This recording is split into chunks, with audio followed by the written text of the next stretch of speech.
Hello dear, welcome to KSL campus. In this lecture, we will study about available energy and unavailable energy.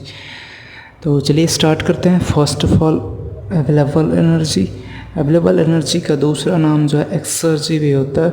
ये 1 marks वाले questions के लिए बहुत ही important है, मतलब MCQs के लिए, क्योंकि ये बार बार पूछ देता है exergy is another name of तो अवेलेबल एनर्जी, या फिर अवेलेबल एनर्जी का अनदर नेम क्या है, उसमें एक ऑप्शन आपको एक्सर्जी ज़रूर मिल जाएगा. तो इसको आप याद रखें, exergy is another name of available energy. चलिए डेफिनेशन देखते हैं. It is the maximum amount of work that can be extracted from a certain heat input in A cycle.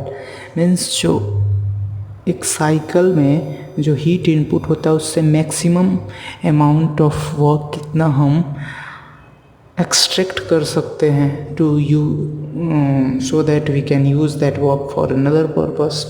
तो उसको क्या बोलते हैं, अवेलेबल एनर्जी बोलते हैं. जैसे कि एक सोर्स होता है, हीट सोर्स, और कोई हीट इंजन वर्क कर रहा है इसके बीच में, और एक सिंक है, तो कितना हीट को ये वर्क में चेंज कर पा रहा है, जो कि हमारा सोर्स से हीट आ रहा है, और जो रिजेक्ट कर देता है सिंक को, उसको अनअवेलेबल एनर्जी बोलेंगे, जो कि अभी आएगा आपके डेफिनेशन में. Unavailable energy, it is the minimum amount of heat that has been rejected to the sink, जो कि सिंक को रिजेक्ट कर दिया जाता है. जैसे आपको एक डायग्राम की हेल्प से भी दिखा सकते हैं. एक ये हमारे पास हीट सोर्स है, ये हीट सिंक है, ये T1 पे T0 पे है, और कोई इनके बीच में हीट इंजन लगा हुआ है. जो हमारे पास हीट सोर्स है वहाँ से Q1 हीट हम ले रहे हैं, और जो हीट इंजन है वो W max वर्क प्रोड्यूस कर रहा है, जिसको कि किसी और काम में हम यूज़ कर सकते हैं.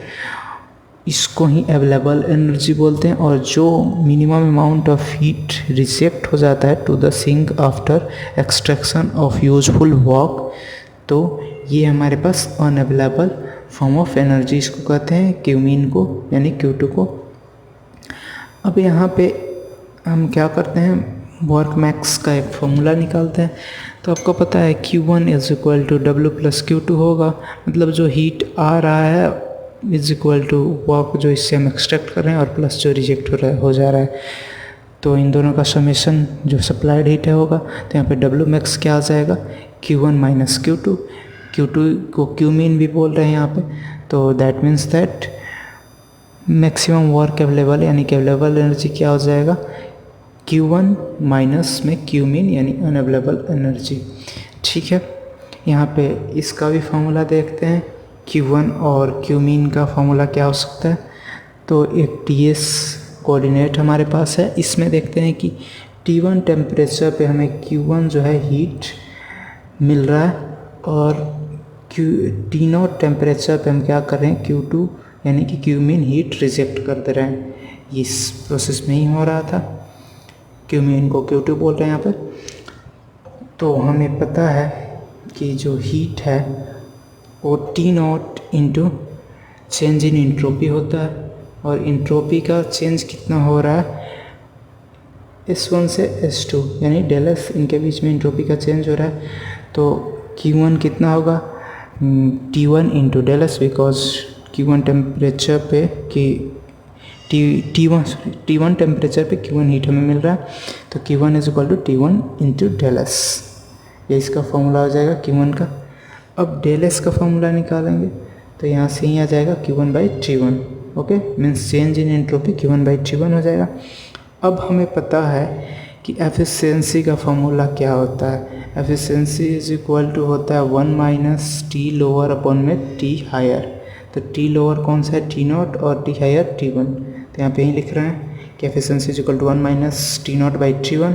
और एक आपको डेफिनेशन और पता है एफिशिएंसी की, कि वर्क आउटपुट अपॉन में हीट इनपुट. तो वर्क मैक्सिमम हमें आउटपुट मिल रहा है, और Q1 हीट इनपुट दे रहे हैं. तो ये दोनों फॉर्मूला एफिशिएंसी का होता है, जो कि एक दूसरे के इक्वल होगा.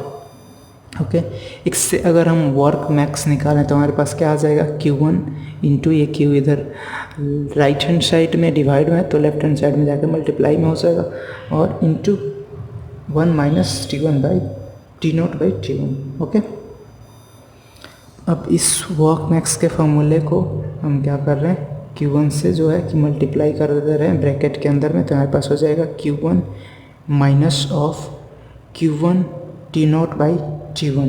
तो कुछ इस तरीके का टर्म होगा Q1 minus Q1 into T not by T one. Okay, तो हम इसको क्या करेंगे, टी नॉट को बाहर ले लेंगे और Q1 को अंदर मल्टीप्लाई कर देंगे, तो ये इस तरीके का टर्म आ जाएगा हमारे पास। डब्ल्यू मैक्स यानी work max is equal to Q1 minus T not into Q1 by T one.